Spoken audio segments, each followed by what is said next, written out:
বাংলাদেশে নতুন সরকার গঠিত হবার একদম সময়টা এসে গেছে। আমরা জানি নতুন সরকার গঠন হবে বাংলাদেশে।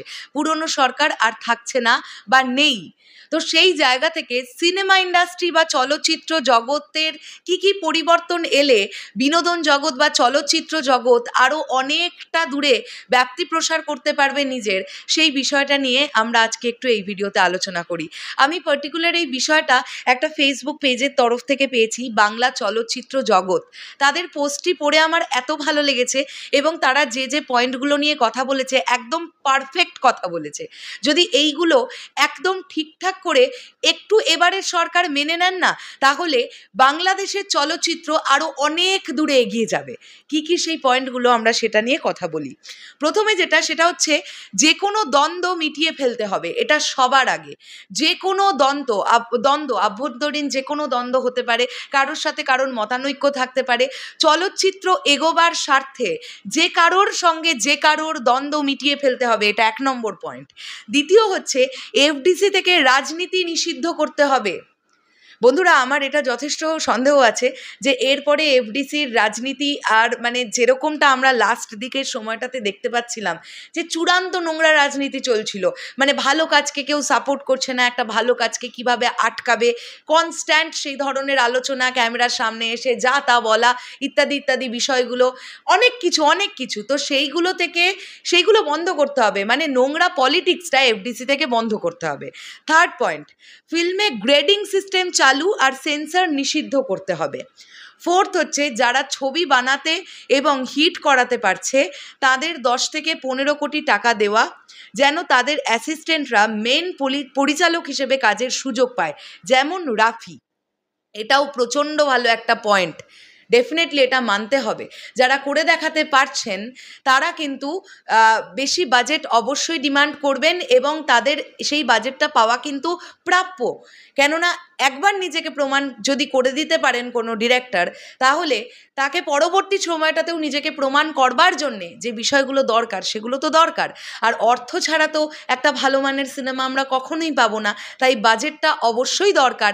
আর সেখান থেকে দাঁড়িয়ে মোটামুটি 10 কোটি টাকার ছবি, 8 কোটি 10 কোটি এরকম বাজেটের নিচে একটা প্রপার এক্সিকিউটেড ছবি হওয়া আমার মনে হয় খুব টাফ, যদি সেটা মেনস্ট্রিম মশালা ছবি হয়ে থাকে। তো যদি 4 দেওয়ালের মধ্যে আবদ্ধ একটা ছবি হয় সেক্ষেত্রে বাজেট অনেক স্বল্প বাজেটে হয়ে যায়, কিন্তু আমার মনে হয় না বাংলাদেশবাসী মেনস্ট্রিম মশালা ছবি ছেড়ে দিয়ে একদম পারিবারিক ছবি দেখতে অনেক বেশি পছন্দ করেন।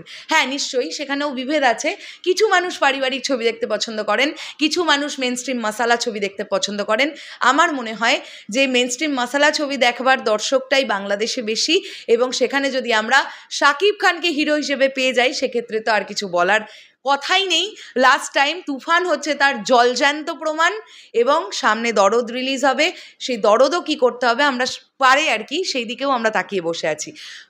ফিফথ পয়েন্ট, যৌথ প্রযোজনার নিয়মকানুন শিথিল করতে হবে।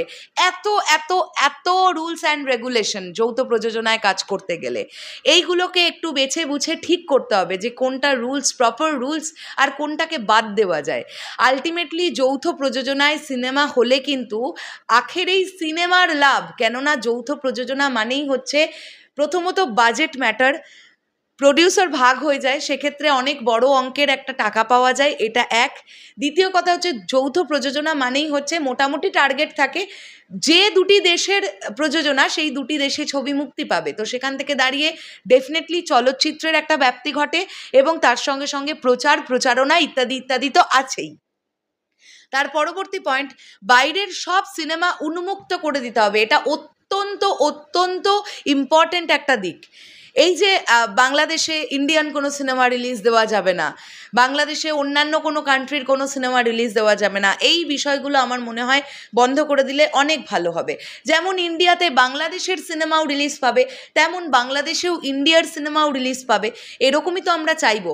কেননা আমরা দেখতে পাই হলিউড ফিল্মসগুলো তো বাংলাদেশে রিলিজ পায়, আমি দেখেছি স্পেশালি ইন্ডিয়া নিয়েই অনেক বেশি প্রবলেমটা ক্রিয়েট হয়। সো সেখান থেকে যদি এই দিকটাতে একটু দেখা যায় আমার মনে হয় ভালো হবে। আচ্ছা, পরবর্তীতে হচ্ছে জাজ মাল্টিমিডিয়ার মতো প্রতিষ্ঠান যেন নবাব শিকারীর মতো সিনেমা বানায়, পটুর মতো না, এজন্য উৎসাহ দেওয়া। মানে বলতে চাইছে যে ভালো গল্পের ওপরে জাজ মাল্টিমিডিয়া একটা সময় তারা অনেক কাজ করেছেন, মেগাস্টারের সঙ্গেও অনেক কাজ করেছেন। তারা রিসেন্ট টাইমে যে ধরনের ছবি করছেন আমার একদম পছন্দ হচ্ছে না। যদিও মোনাজিন 2 আমি দেখিনি, তবে আমার মনে হয় না ওই ছবিটার থেকে আমি অনেক ভালো কিছু পাবো। যদিও না দেখে বলাটা উচিত নয়, ওটিটিতে এলে যদি পাই তাহলে তখন দেখব। তবে জাজ মাল্টিমিডিয়ার কাছে অনুরোধ, আপনারা ভালো বাজেটের ফিল্ম করুন, ভালো ভালো ফিল্ম করুন। আচ্ছা, লাস্ট হচ্ছে স্টার রুটস যেন ঘুরে দাঁড়াতে পারে এজন্য অনুদান দেয়া, এটাও খুব ইম্পর্টেন্ট একটা পয়েন্ট। এই যে রিসেন্টলি সিচুয়েশনটাতে বাংলাদেশের বেশ কিছু সিনেমা হলে ঢুকে ভাঙচুর, ক্ষতি প্রচুর কিছু হয়েছে। রুট সিনে ক্লাবে হয়েছে, স্টার সিনেপ্লেক্সের রাজশাহীতে হয়েছে, বঙ্গবন্ধু মিউজিয়াম পার্কে হয়েছে, মিউজিয়ামের যে অডিটোরিয়ামটা সেখানে হয়েছে। তো এগুলো যাতে খুব তাড়াতাড়ি মেরামত করে নেওয়া যায়, তাই জন্যে অনুদান তো অবশ্যই লাগবে। সেই দিকটাতে যদি একটুখানি নতুন সরকার খেয়াল রাখেন, সেক্ষেত্রে আমার মনে হয় এগুলো করলে চলচ্চিত্র জগৎ, বাংলাদেশ চলচ্চিত্র জগৎ অনেকটা আবার অনেকটা রিকভার করে যাবে।